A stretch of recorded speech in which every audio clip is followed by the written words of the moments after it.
Thank you for sharing this divine moment with me, and may this message journey off to those who can discern its meaning. Now, what I've realized as of today, and I've known this for years, of course, right? But what I've been able to articulate to myself and put into words is that the reason that people have so little integrity today is because people are programmed to be so. And once you, as a free spirit, gets to the point in which you know that the only thing that is true is your experience of the objective reality and the objective truth from your subjective experience, which is true, everything else becomes part of the matrix and a phenomenon in this experience of life. And it's not to say that people are not real. It's not to say that people are not true or can't be true or whatever the case may be. It's just that the integrity of people, because people are very inconsistent with their values and their proclamation of those values and then what they actually are doing. And meanwhile, the free spirit embodies those values and principles to the absolute fullest that he possibly can. And this is why Nietzsche said, "What, a great man? I just see a man embodying his own ideals." Because that's exactly what it means to live fully and to be fully embodied in the present in accordance to your own experiences. Because if you are truly embodying your own experiences, you're going to be in a place where there is just awareness of the matrix. There's just awareness of the experience. And so what I've been able to see is that many people are going to continue to spiral into the cookedness of the matrix because they're cooked. They are cooked by their own lack of embodying that which is true. They're cooked by the matrix programming, because the thing is that, think about this, and I'm not saying that it's solipsism or that I'm a solipsist or anything of the sort. I'm just simply saying that the only true thing that you can actually know for certain is your own experience. That's the only thing. But then at what point does the experience that you have, where the pattern ends and the credentialed experience begins? And when I say credentialed experience, what I really mean is the sense of free will, because I don't know if I necessarily believe in free will or think that free will exists. And a lot of people who are religious will say, well, we have to have free will. It's like, okay, I'm not saying that there's not utility in believing that you have free will, but doesn't make it true. And is it right to live out something that is real but elusive if it's not true? And is it right to, or more quality, to live that which is true and let die what is elusive? And if that's the case, then why even live at all? Why, if consciousness truly doesn't exist in the realm of what I mean as consciousness, when I say consciousness, what I really mean is the way that most people perceive themselves to be the author of their thoughts. They perceive themselves to be the author of their own experience. But if you are just the happening, you're the electromagnetic energy that is called love, floating through the universe and being as if it is one with the universe, because it is one with the universe, because the universe is it. Well, then, wouldn't that mean that things are just happening as they're happening, and it's all this beautiful dance, and that it's all this this play, this musical. For those of you that watched my video yesterday on semen retention, you might have seen how I talked about my past experience being Horton from Horton Hears a Who in a musical that I did years and years ago in junior high. And lately I've felt as though I am holding space for these worlds that are not yet seen by other people. And I am Horton. I'm holding this clover with this speck of dust, and people think that I'm perceiving this whatever a certain way. And it's like, no, I have tangible, true experience with the speck. I have true, tangible experience with the speck. I heard the yop, and everybody else around me is like, no, there's no yop, there's no yop. Put him in the cage, put him in the cage. Burn the clover, burn the clover. You know, we have to do, and it's just like, but it's here. I don't need to believe it. I don't need to have faith. I know that it's here. I know that there's this space for this world to exist. And yet it might not be able to be perceived by other people. And that's part of this experience, right? And maybe you felt this way at certain times where you felt that there's certain things where you know that the matrix is just a matrix. You know that the matrix is just this whatever, you know, holiday hoobie wuddy, right? like what the Grinch says in the movie with Jim Carrey, right? I suppose Horton was played by Jim Carrey too when the movie or the cartoon for Horton Hears a Who came out as well. It seems as though there's this essence that is dancing with itself. And that's where you get to the point in which you become more embodied in your lived experience. And I don't think many people are truly embodying what they preach, nearly as much as they even think they are.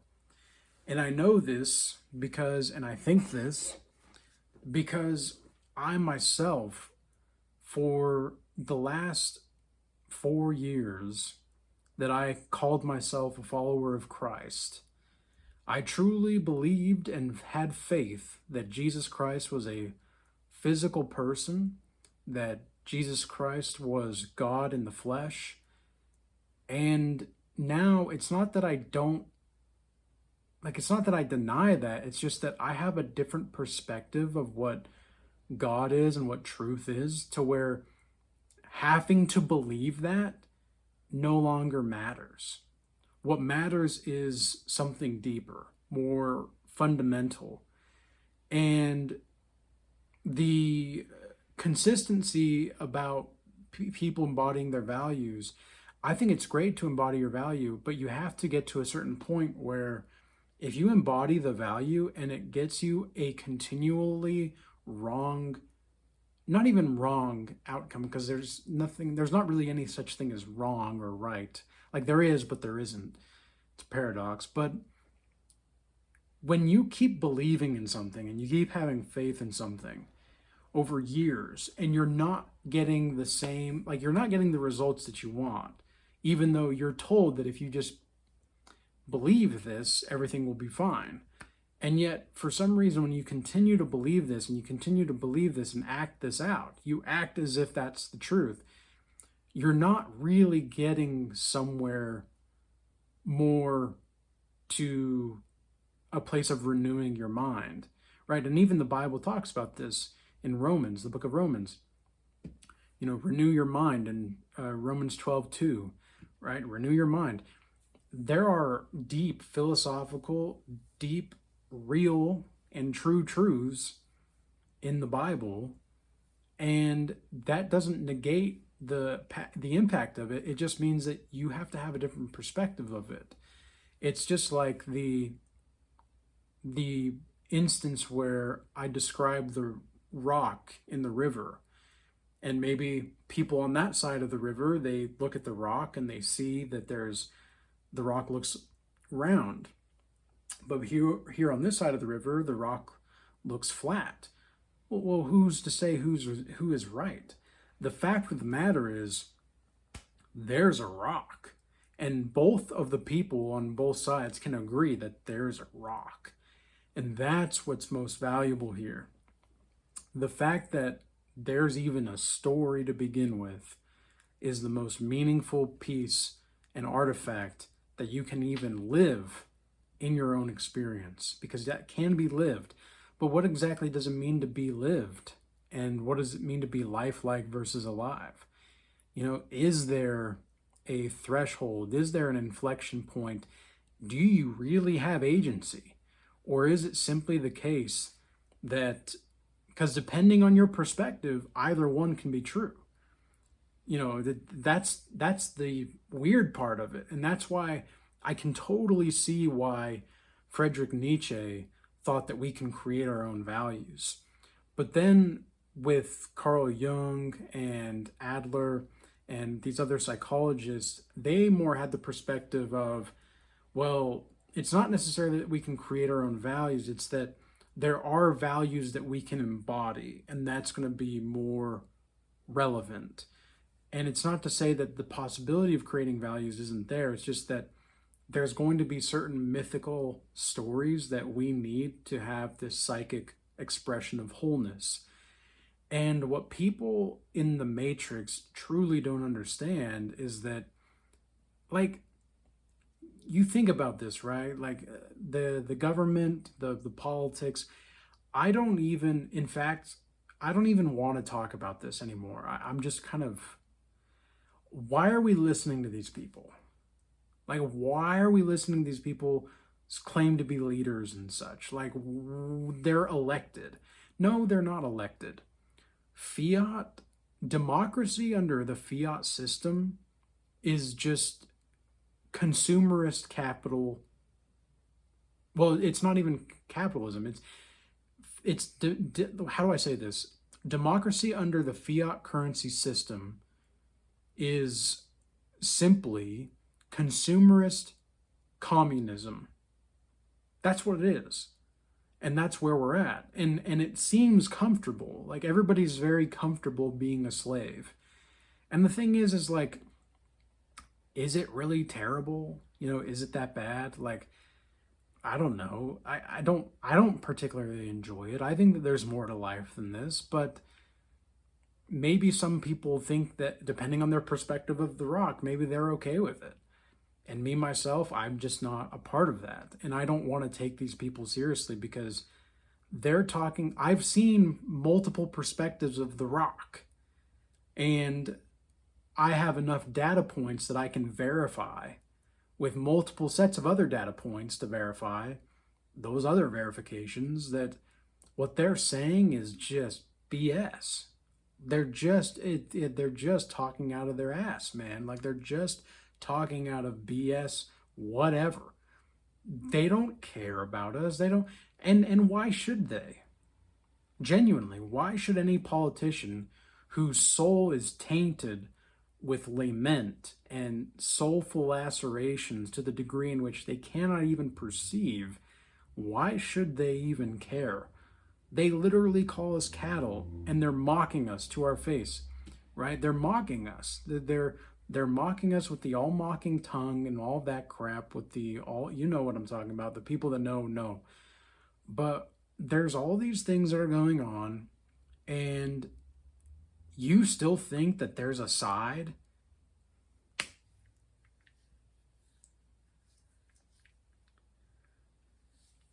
Like, I just don't have time for you, man. I just don't have time for you. I don't have time to communicate with you. And people who are so focused on like what's happening in the world, why are you focused on what's happening in the world? Who does knowing about these things really benefit your life? Sometimes there are certain questions that you just don't need to ask to be answered, because you will find out, and maybe you're not going to like the answer. I'm not saying that you should be willfully ignorant. What I'm saying is that knowledge is creativity. And if you have improper knowledge, you're not going to be having proper creative outlets and aligned creative outlets.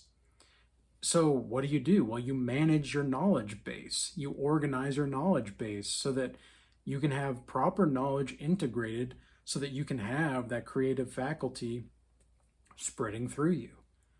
And that's true creativity.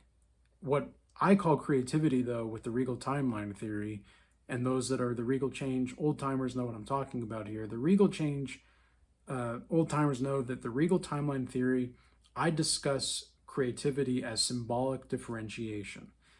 Because if I didn't create it, and if you didn't create it, someone else will. It's not to say that you should try to get there first, but it's also not to say that if you don't get there first, somebody else isn't going to do it. So what's going to be created is going to be created. We live in an observable universe. So everything has to be observed before it actually happens. That's the craziest part about this matrix and this simulation, the construct, whatever you want to call it. This reality, because reality is not really real. Reality is not really true. Real is real, and it's real that there are things that are happening, but is it true? And like, look at the politicians, look at the institutions, look at the universities, look at the school system, look at the Medicare system, look at all these, like even psychiatry and pharmaceuticals and all this crap, the chemtrails and everything like this, right? Like who is taking these people seriously anymore? The only thing that I can see going forward is to aim to create a group of people that are going to create their own ecosystem and their own environment and their own economy where they can just thrive sharing life amongst themselves. They're going to be their own tribe. That's the only way that I can see that going forward. And I aim to do that with the Regal Change Academy. And one of the things that I didn't recognize fully with the Regal Change Academy is that I didn't truly recognize the amount of people that would try to force an agenda. I had no idea that there would be people that claim to be free and want to be free. And this is one of the reasons why I questioned Jesus Christ being physical anyway. It's like, if all these people claim to believe in Jesus Christ in the physical, and yet there's a continual pattern of how these types of people behave and how they try to force an agenda, even if I'm just asking a question, I'm not even denying, I'm not even trying to cancel their perspective. They just get upset. Why is it the case that people with this type of perspective cannot handle certain questions? Because at that point, it's no longer just oh, that's a mishap, or that's just that person. No, that's a pattern. That's a pattern of ideology. And so again, it's not to say that Jesus Christ isn't a physical person. That's not what I'm saying. What I'm saying is that it's irrelevant whether he was or not. Because what matters is the teachings that he had that we can embody. Because, I mean, think about this, right? Love your neighbor as yourself. When you really think about what that means, holy smokes. That really blows your mind. That gives you a whole new perspective of what this reality and this matrix is really about. Because people might as well be yourself. If people are not awakened, if people are not truly awakened, they're not free spirits. They might as well be you in another timeline. I'm not saying they are, but what I'm saying is they might as well be you. And so, yeah, love your neighbor as yourself. Holy smokes. Yeah, you better. Yeah, you better love your neighbor as yourself, because, oh my gosh, you might be just treating yourself really like crap. You really might. And that's really something to think about. And that's what a lot of these people that are cooked in the matrix, they're just not going to get. They're just not going to get. They have no idea what they're coming. Like, they have no idea what's coming. They have no idea, because they're not capable. They're just simply not capable. And it's not their fault. It's not their fault, but we don't need to associate with these kinds of people. And here's the thing. This is always something that really weirded me out about the whole Jesus Christ thing, right? And really just any kind of spiritual dogma or any kind of religious dogma in general. It's like, if you really believe that you have the higher truth, why do you feel the need to be compelling me to be in your narrative? You know, why exactly is that? Why, if you truly have the higher path, why do you have to force your agenda on me? What exactly is that? You know, because I'm not trying to force you into anything. I'm just saying, if you're going to be here, let's behave like adults.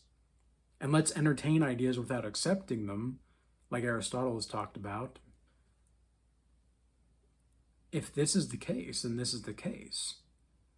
But no, I mean, this is what it means to have a godlike mastery mindset. And this is what I talk about very frequently on my channel, is that we need to have a godlike mastery mindset.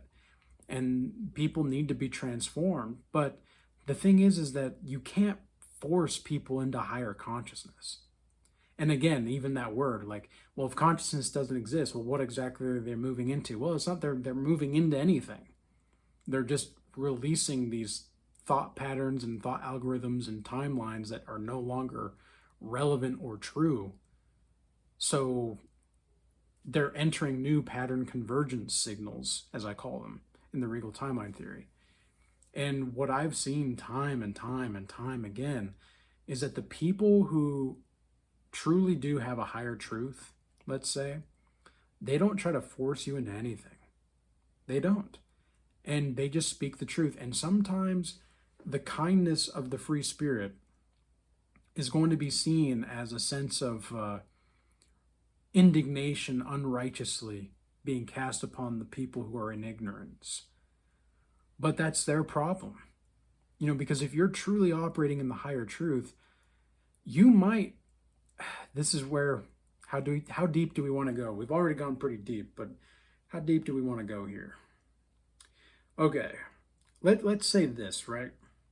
Speaking about karma, let's say that maybe someone in your circle is really just not getting certain things. And they want to, but they're just not getting it. And so then they try to lash out onto you. And instead of them lashing out onto you, you see this.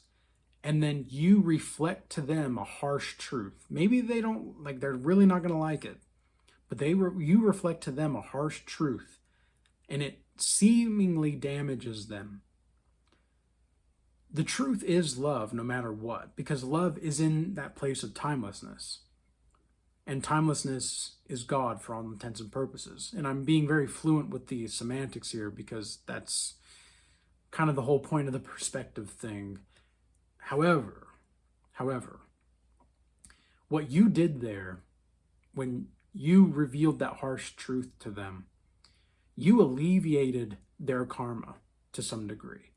How? Even though it looks like maybe you did something wrong, quote unquote, to the other person, you actually alleviated them from their karma because you're giving them a real reflection. And I'm not saying that you should try to go do this and try to save people and all these things. Be mindful of this. Don't be idiotic about this. Don't let the mind and the ego try to tell you, like, oh, I need to save people. No, you don't. It's just simply the case that if you feel called to, in the spirit of the time, where you need to reflect that harsh truth, it's appropriate to do so because, again, you're basically helping yourself. If they are truly not awake, you are helping yourself in another life. For all intents and purposes, I'm not saying that that's what it is, right? I'm just saying that that's exactly what it can feel like or what it can seem like. And maybe what it even is at a very deep level, but we can never truly know. We can only subjectively perceive, and it's going to be this subjective experience that we can experience in this time and in this individual time in this individual avatar body, in this meat suit, that's where we experience these things. So, we went deep tonight. we went pretty deep. So the people that are understanding this, I commend you and I encourage you to continue with your path. If you're wanting to understand this stuff more, like you get it, but you don't quite get it, consider the Godlike Mastery offer that I have or a one-on-one session. Okay, because those are going to be the main tools to navigate forward. All right. So with all that being said, I hope everybody stays blessed. Peace. Until next time.